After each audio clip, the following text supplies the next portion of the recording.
Welcome to Moutushi তরি lifestyle. আজকে তোমাদেরকে দেখাবো IFB front load washing machine কিভাবে ড্রাম ক্লিন করা হয়। ফ্রন্ট লোড ওয়াশিং মেশিন বারবার কাচার ফলে ড্রামের ভেতরটা অনেকটাই কাদা জমে যায় এবং তার ফলে অনেকটাই ভেতর থেকে দুর্গন্ধ এবং বাজে নয়েজ সৃষ্টি হয়। এছাড়া মেশিনের ভাইব্রেশনও বেড়ে যায়। তাই জন্য আমাদের প্রত্যেকেরই উচিত প্রতি 4 মাস অন্তর বা 40 বার কাচার পরে এটাকে ভালো করে ক্লিন করা। তাই জন্য আজকে আমি তোমাদেরকে দেখাবো কিভাবে ঘরে বসে সহজেই ক্লিন করা যায়। তার জন্য আমাদেরকে নিতে হবে আইএফবির ডিসকেল পাউডারটি। যদিও বা এটার দাম খুবই কম এবং এর সাহায্যে খুব সহজেই তুমি ঘরে বসে কম খরচায় ড্রাম ক্লিন করতে পারবে। এই দেখো, এইটার জন্য আমি মেশিনটাকে আগে অন করে নিয়েছি এবং ডোরটা ওপেন করে পাউডারটি আমি ভেতরে ভালো করে ছড়িয়ে দিয়েছি।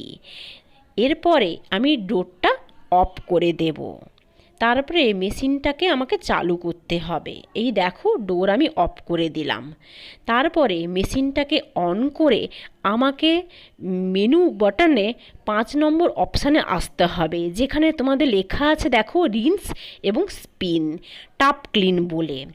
ওখানে আসার পরে আমাকে কি করতে হবে, টেম্পারেচার বাটনে গিয়ে 3 সেকেন্ড আমাকে হোল্ড করে থাকতে হবে, যেখানে দেখাবে টাপ ক্লিন বলে ডিসপ্লেতে, এবং ওটাকে আমাকে সিলেক্ট করে এবার মেশিনটাকে স্টার্ট করে দিতে হবে, যাতে তোমাকে দেখাবে 1 ঘন্টা 47 মিনিট টাইমার। তোমাকে কিন্তু 1 ঘন্টা 47 মিনিট টাইম দিয়েছে ভেতরে ক্লিন করার জন্য। যদি বা আমাদের আর কোনোই কাজ নেই, মেশিন অটোমেটিকই ভেতরে ক্লিন করে দেবে।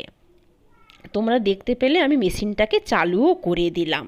এরপরে ভেতরে আস্তে আস্তে জল নেবে। এই দেখো, আমাদের একবার পরিষ্কার করে এত নোংরা বেরিয়েছে। তোমাদেরও আশা করি ড্রেনেজ পাইপের মাধ্যমে তোমরা দেখতে পাবে কিভাবে ভেতরের ড্রামটাকে ক্লিন করে কতটা নোংরা জল বেরোচ্ছে।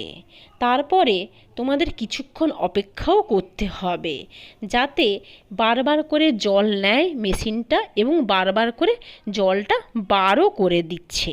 তার জন্য এই দেখো, অলরেডি জল নেওয়া স্টার্টও করে দিয়েছে।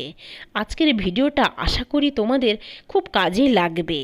যদি ভিডিওটা থেকে তোমাদের কিছু উপকার হয়ে থাকে তাহলে অবশ্যই কিন্তু চ্যানেলটিকে সাবস্ক্রাইব করে দিও এবং পাশে থাকা বেল আইকনটি অবশ্যই অন করে দিও। এবং যদি ভিডিওটা তোমাদের ভালো লেগে থাকে তাহলে কিন্তু অবশ্যই লাইক এবং কমেন্ট করতে ভুলবে না। আর সবাই কিন্তু শেয়ার করো ভিডিওটা। এই দেখো, আমার কিন্তু হয়ে গেছে অলরেডি 1 ঘন্টা 47 মিনিট। তারপরে মেশিনের ডোরটাকে খোলা রেখে 15 মিনিট এবং ভিতরের ড্রামটা ভেজা কাপড়ে মুছে দিতে হবে। Thank you for watching.